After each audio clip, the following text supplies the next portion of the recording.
দেশের কারিগরি শিক্ষায় বড় ধরনের শিক্ষক সংকটের তথ্য উঠে এসেছে জাতীয় সংসদে।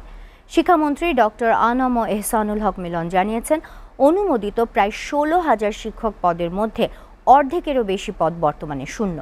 তবে এসব পদে ধাপে ধাপে নিয়োগের উদ্যোগ নেওয়া হয়েছে।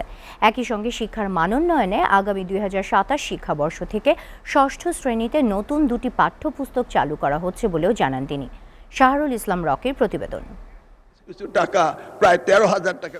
দক্ষ মানব সম্পদ গড়ার প্রধান হাতিয়ার কারিগরি শিক্ষা। তবে দেশের এই গুরুত্বপূর্ণ খাতেই এখন চলছে তীব্র শিক্ষক সংকট। জাতীয় সংসদে শিক্ষামন্ত্রী জানান, দেশের কারিগরি শিক্ষা প্রতিষ্ঠানগুলোতে অনুমোদিত ১৫,৮৪৪টি পদের বিপরীতে বর্তমানে কর্মরত আছেন মাত্র ৭,০৭৪ জন শিক্ষক, অর্থাৎ অর্ধেকেরও বেশি ৮,৪৮৬টি পদেই খালি। তবে এই সংকট কাটাতে ধাপে ধাপে নিয়োগের পরিকল্পনা করছে সরকার, যার অংশ হিসেবে ২,২০৪টি শূন্য পদে জরুরি ভিত্তিতে সরকারি নিয়োগের জন্য ইতিমধ্যে সরকারি কর্ম কমিশনে চাহিদাপত্র পাঠানো হয়েছে। প্রিয় বিষয় শিক্ষা, আশা করি কেউ অবজেকশন দিবেন না।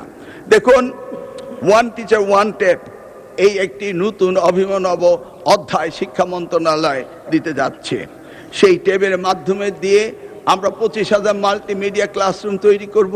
সেই ক্লাসরুমে আমরা টিচাররা এই ট্যাবের মধ্য দিয়ে তারা ক্লাস লেসন হতে শুরু করে তাদের ছাত্রছাত্রীদের সকল বিষয়ে অবগত থাকবে এবং আমরা সেই ব্যবস্থাটি করতে যাচ্ছি।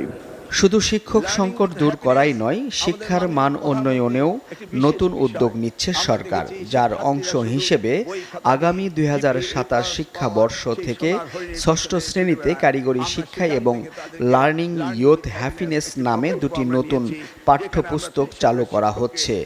এর মাধ্যমে কোমলমতি শিক্ষার্থীদের দক্ষতা, সৃজনশীলতা, উদ্ভাবনী চিন্তা ও কর্মমুখী শিক্ষায় আগ্রহ বাড়বে বলে আশা প্রকাশ করছেন শিক্ষা মন্ত্রণালয়।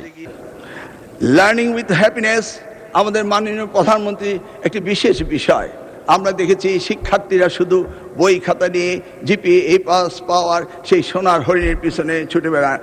আমরা সেখান থেকে তাদেরকে লার্নিং উইথ হ্যাপিনেস একটি প্রকল্প আমরা নিয়েছি, যেখানে আমরা ৩০,০০০ শিক্ষককে তার আওতায় শিক্ষা প্রশিক্ষণের ব্যবস্থা করছি। দীর্ঘদিনের শিক্ষক সংকট দ্রুত কাটিয়ে ওঠার পাশাপাশি এই নতুন শিক্ষাক্রম ও কর্মমুখী পাঠ্যপুস্তক বাস্তবায়ন করা গেলে দেশের বিশাল তরুণ জনগোষ্ঠীকে দক্ষ আন্তর্জাতিক মানের শক্তিতে রূপান্তর করা সম্ভব হবে বলে মনে করছেন সংশ্লিষ্টরা।